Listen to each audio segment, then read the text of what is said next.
मर्यादा पुरुषोत्तम श्री राम जिनका सादर नमन करते हो, उन शस्त्रधारी और शास्त्रज्ञ भगवान परशुराम की महिमा का वर्णन शब्दों की सीमा में संभव नहीं। वे योग, वेद और नीति में निष्णात थे, तंत्र, कर्म तथा ब्रह्मास्त्र समेत विभिन्न दिव्यास्त्रों के संचालन में भी पारंगत थे, यानी जीवन और अध्यात्म की हर विधा के महारथी।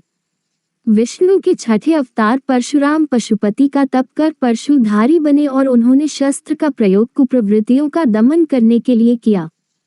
कुछ लोग कहते हैं परशुराम ने जाति विशेष का सदैव विरोध किया, लेकिन ये तार्किक सत्य नहीं।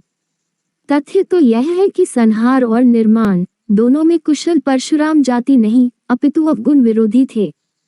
गोस्वामी तुलसीदास के शब्दों में, जो खल दंड करहूं नहीं तोरा, भ्रष्ट होए श्रुति मार्ग मोरा की परंपरा का ही उन्होंने भली भांति पालन किया। परशुराम ने ऋषियों के सम्मान की पुनर्स्थापना के लिए शस्त्र उठाए। उनका उद्देश्य जाति विशेष का विनाश करना नहीं था।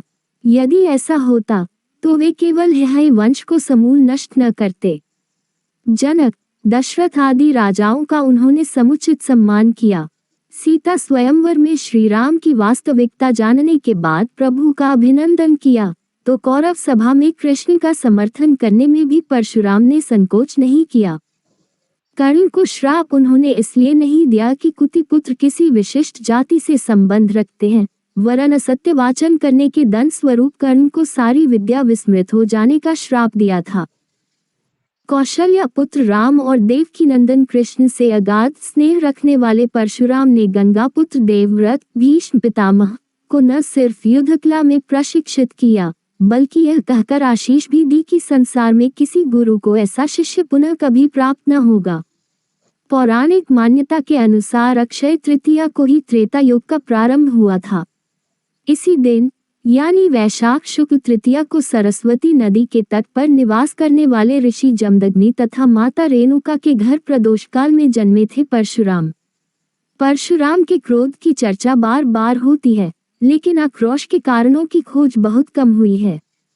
परशुराम ने प्रतिकार स्वरूप यज्ञवंश के कार्तवीर्य अर्जुन की वंश बेल का 21 बार विनाश किया था, क्योंकि कामधेनु गाय का हरण करने के लिए अर्जुन पुत्रों ने ऋषि जमदग्नि की हत्या कर दी थी।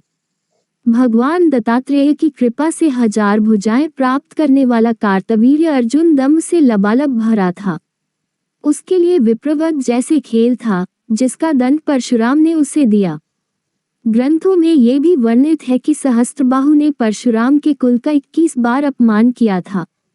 परशुराम के लिए पिता की हत्या का समाचार प्रलयातीत था।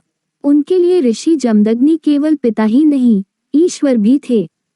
इतिहास प्रमाण है कि परशुराम ने गंधर्वों के राजा चित्ररथ पर आकर्षित हुई मां रेणुका का पिता का आदेश मिलने पर वध कर दिया था।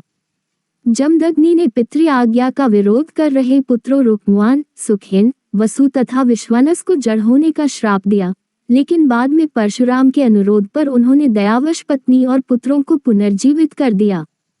पशुपति भक्त परशुराम ने श्री राम पर भी क्रोध इसलिए व्यक्त किया क्योंकि अयोध्या नरेश ने शिव धनुष तोड़ दिया था।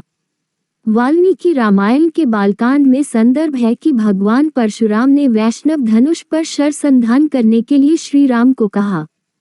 जब वे इसमें सफल हुए, तब परशुराम ने भी समझ लिया कि विष्णु ने श्री राम स्वरूप धारण किया है। परशुराम के क्रोध का सामना तो गणपति को भी करना पड़ा था। मंगल मूर्ति ने परशुराम को शिव दर्शन से रोक लिया था। रुष्ट परशुराम ने उन पर परशु प्रहार किया, जिससे गणेश का एक दांत नष्ट हो गया और वे एक दंत कहलाए। अश्वत्थामा, हनुमान और विभीषण की भांति प्रभु स्वरूप परशुराम के संबंध में भी यह बात मानी जाती है कि वे चिरंजीवी हैं।